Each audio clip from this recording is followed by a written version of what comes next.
नमस्कार, स्वागत है आपका द न्यूज पर। मैं हूं आपके साथ शिप्रा सैनी। लोकसभा चुनाव के बाद कांग्रेस समेत विपक्ष की एक और करारी हार हुई और आज बीजेपी से ओम बिरला एक बार फिर से लोकसभा के स्पीकर चुन लिए गए। जी हां, बड़ी बात यह है कि एनडीए के तमाम जो दल हैं, सहयोगी दल हैं, उन्होंने दरअसल सहमति से ओम बिरला का नाम का चुनाव किया था, उन्हें प्रत्याशी बनाया था और वही जो है इस पद को जीते हैं, यानी लोकसभा के स्पीकर बन गए हैं। वहीं विपक्ष को करारी हार का सामना करना पड़ा। दरअसल जिस तरीके से के सुरेश को उम्मीदवार उन्होंने बनाया था, लेकिन ध्वनि मत से ओम बिरला ही इस पद के लिए चुन लिए गए, जिसके बाद लगातार जो है बीजेपी में इस बात को लेकर खुशी की लहर है।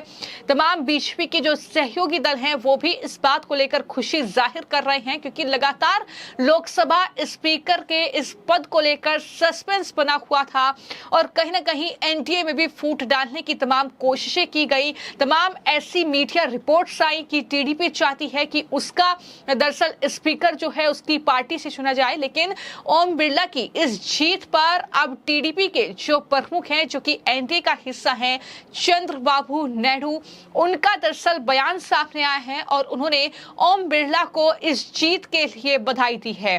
जी हां, चंद्रबाबू नायडू ने जो पोस्ट एक्स पर किया है उसमें ओम बिरला को बधाई देते हुए ये लिखा है कि मैं कामना करता हूं कि वो हमारी संसदीय परंपराओं को कायम रखने और ईमानदारी बुद्धिमत्ता के साथ सदन का नेतृत्व करने में सफल होंगे। ये उम्मीद जो है वो चंद्रबाबू नायडू की ओर से जाहिर की गई है। तो कुल मिलाकर एनडीए में सब कुछ बढ़िया है, सब कुछ ठीक है, ये कहीं ना कहीं चंद्रबाबू नायडू ने इस पोस्ट के जरिए इशारा कर दिया है। लेकिन वहीं पर दूसरी ओर अगर रुख किया जाए राजस्थान का, जहां से दरअसल ओम बिरला आते हैं, चूंकि सांसद तीसरी बार कोटा से चुने गए हैं और वहां पर ओम बिरला के लोकसभा अध्यक्ष बनने पर एक बार फिर से जश्न का माहौल है। राजस्थान बीजेपी का दफ्तर हो या फिर कोटा में से आई तस्वीरें हो, जहां पर लगातार बीजेपी के कार्यकर्ता जो है जश्न मना रहे हैं। उनका साफ तौर पर यह कहना है कि राजस्थान के लिए और हमारे लिए ये गर्व की बात है कि राजस्थान का बेटा लोकसभा की सबसे बड़ी कुर्सी पर विराजमान एक बार फिर से हुआ है। ये हमारे लिए गौरव का पल है। किस तरीके से मिठाइयां बांटते हुए क्या कुछ उन्होंने कहा है और किस तरीके से नारेबाजी जो है वो लोकसभा के नए स्पीकर बने ओम बिरला के लिए कहीं ना कहीं की जा रही है, उनके समर्थन में की जा रही है। सुनिए। आज राजस्थान वासियों के लिए गौरव की बात है कि एक हमारे राजस्थान का बेटा एक लोकसभा की सब में ऊंची कुर्सी को पर विराजमान होकर उसको सुशोभित करेगा। इससे बड़ा गर्व हम इस राजस्थान वासियों के लिए कोई नहीं हो सकता। जिंदाबाद जिंदाबाद ओम जी बिरला जिंदाबाद जिंदाबाद जिंदाबाद। बधाई हो ओम बिरला को बधाई हो ओम बिरला को बधाई हो ओम बिरला को बधाई हो ओम बिरला को बधाई हो। लोकसभा स्पीकर जिंदाबाद, नरेंद्र मोदी जिंदाबाद जिंदाबाद जिंदाबाद, जेपी नड्डा जिंदाबाद जिंदाबाद जिंदाबाद, अमित शाह जी जिंदाबाद। तो आपने तस्वीरें देखी कि किस तरीके से राजस्थान बीजेपी के दफ्तर में मिठाइयां बांटी जा रही है, जश्न मनाया जा रहा है। तमाम वहां पर बीजेपी के कार्यकर्ता और राजस्थान की आम जनता भी इस बात को लेकर उत्साहित नजर आ रही है कि उनके लिए ये बहुत गौरव का पल है कि उनका बेटा जो है, राजस्थान का बेटा जो है, वो एक बार फिर से लोकसभा की सबसे ऊंची कुर्सी पर बैठकर उसको सुशोभित करने का काम करेगा।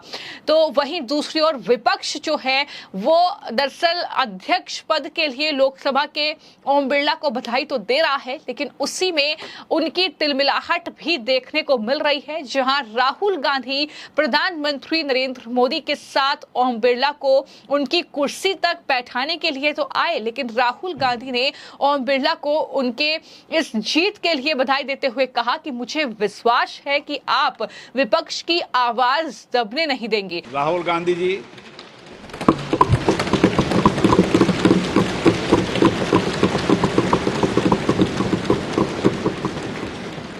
Speaker sir, I'd like to congratulate you for your successful election. For the second time, that you have been elected. I'd like to congratulate you on behalf of the entire opposition, on behalf of the India Alliance. Speaker Sir,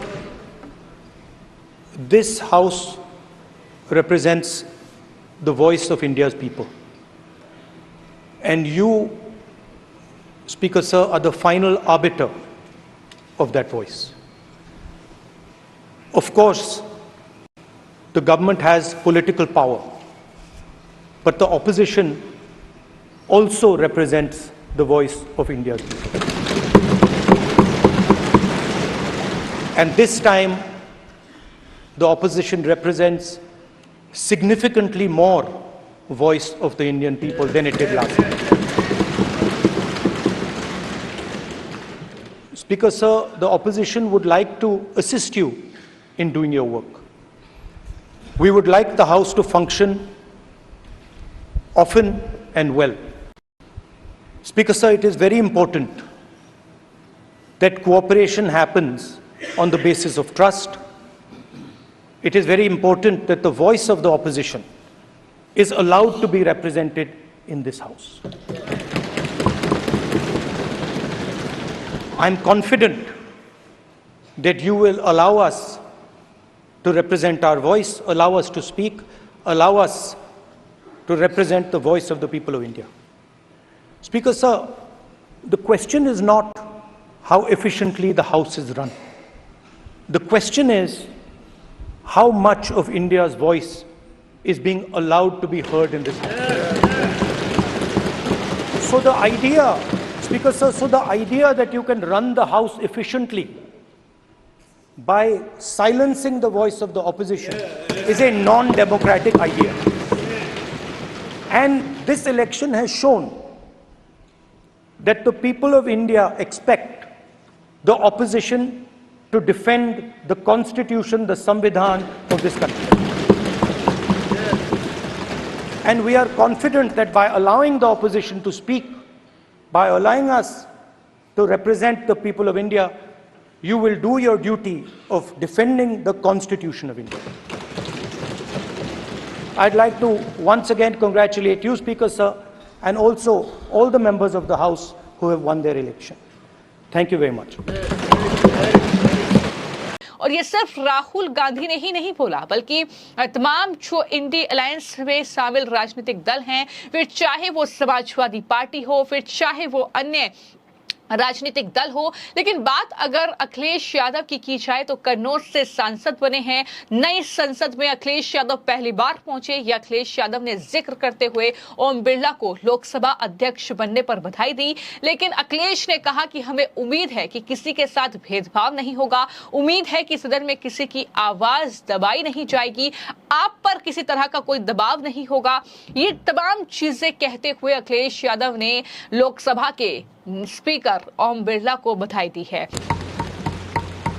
Lok Sabha के नवनिर्वाचित अध्यक्ष जी को मैं बहुत बहुत बधाई और शुभकामनाएं देना चाहता हूं। जहां प्रधानमंत्री जी और हमारे साथी लीडर ओपोजिशन ने आपको बधाई दी है, वहीं मैं भी उनसे जुड़ करके आपको बधाई देना चाहता हूं। आप इस सदन के स्पीकर दोबारा चुने गए हैं। आपके पास 5 साल का जहां अनुभव रहा है, वहीं आपके पुराने और नए सदन का भी आपको अनुभव रहा है। मैं अपनी तरफ से, अपने साथ के सभी सदस्यों की तरफ से बहुत बहुत बधाई और शुभकामनाएं देता हूं। जिस पद पर आप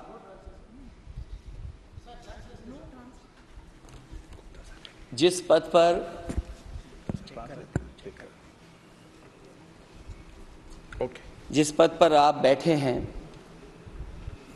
इससे बहुत गौरवशाली परंपराएं जुड़ी हुई हैं और हम सब यही मानते हैं कि बिना भेदभाव के आगे बढ़ेगा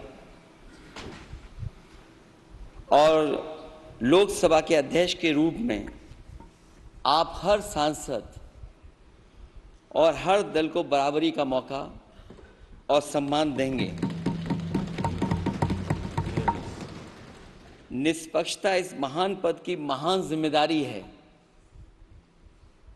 आप लोकतांत्रिक न्याय के मुख्य न्यायाधीश की तरह बैठे हैं। हम सबकी आपसे अपेक्षा है कि किसी भी जनप्रतिनिधि की आवाज दबाई न जाए और ना ही निष्कासन जैसी कार्रवाई दोबारा सदन की गरिमा को ठेस पहुंचाएं। आपका अंकुश विपक्ष पे तो रहता ही है, लेकिन आपका अंकुश सत्ता पक्ष पे भी रहे।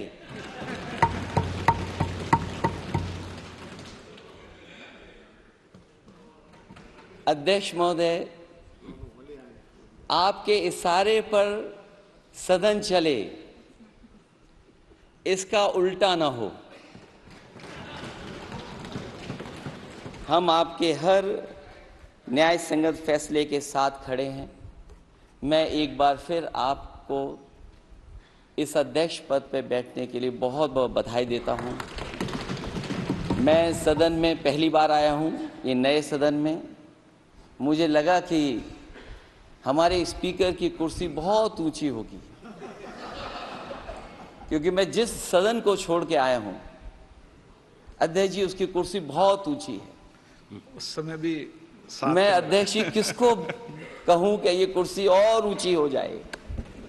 जहां ये नया सदन है, वही मैं आपकी पीठ के पीछे देख रहा हूं, पत्थर तो सही लगे हैं, सब कुछ अच्छा लगा है, लेकिन कुछ दरार में मुझे कुछ सीमेंट अभी भी लगा दिखाई दे रहा है। अध्यक्ष महोदय, मुझे उम्मीद है कि आप जितना सत्ता पक्ष का सम्मान करेंगे, उतना ही विपक्ष का सम्मान कर करके हमें भी अपनी बात रखने का मौका देंगे। मैं आपको बधाई देता हूं, शुभकामनाएं देता हूं, हर तरीके के साथ आपके साथ हैं। बहुत धन्यवाद। इसके अलावा बात करें शिरोमणि अकाली दल की पंजाब से, तो हरसिमरत कौर बादल भी जब ओम बिरला को बधाई देने के लिए उठी, तो उन्होंने सबसे पहले तंज जो है वो पंजाब में आम आदमी पार्टी और जिस तरीके से कांग्रेस पार्टी एक दूसरे के आमने सामने चुनाव लड़ी, लेकिन देश में वो मिलकर चुनाव लड़ी, यानी इंडिया अलायंस का वो हिस्सा है, तो उस पर तंज कसा। लेकिन स्पीकर ओम बिरला ने रोका और उसके बाद हरसिमरत कौर बादल ने कहा कि उम्मीद है कि आप छोटी पार्टियों को भी मौका देंगे। तो इस तरीके से कहीं ना कहीं हरसिमरत कौर बादल का ये पूरा जो बयान है ये सुर्खियों में रहा, क्योंकि ओम बिरला ने पलटवार करते हुए पूछा कि क्या इससे पहले आपको सदन में मौका नहीं मिला है क्या मैंने आपको बोलने का समय नहीं दिया है क्या? ये तमाम जो सवाल हैं वो दरअसल स्पीकर ओम बिरला की तरफ से किए गए।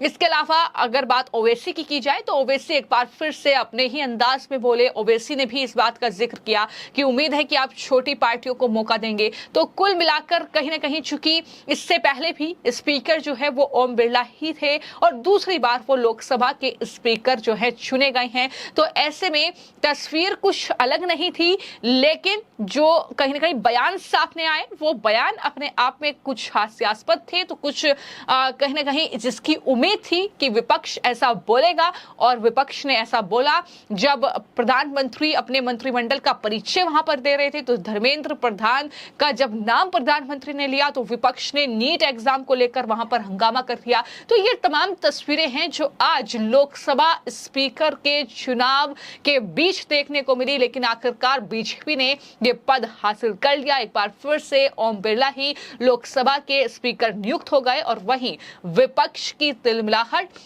कह सकते हैं कि उनका एक तो उम्मीदवार के लिए चुनाव हुआ ही नहीं, और जिस तरीके से उन्हें हार का सामना कहीं ना कहीं करना पड़ा, वो भी एक बौखलाहट थी। तो इस तरह की तस्वीर जो है वो आज लोकसभा में देखने को मिली। फिलहाल आपकी इस पूरी खबर को लेकर क्या राय है, हमें कमेंट बॉक्स में जरूर लिखें। धन्यवाद।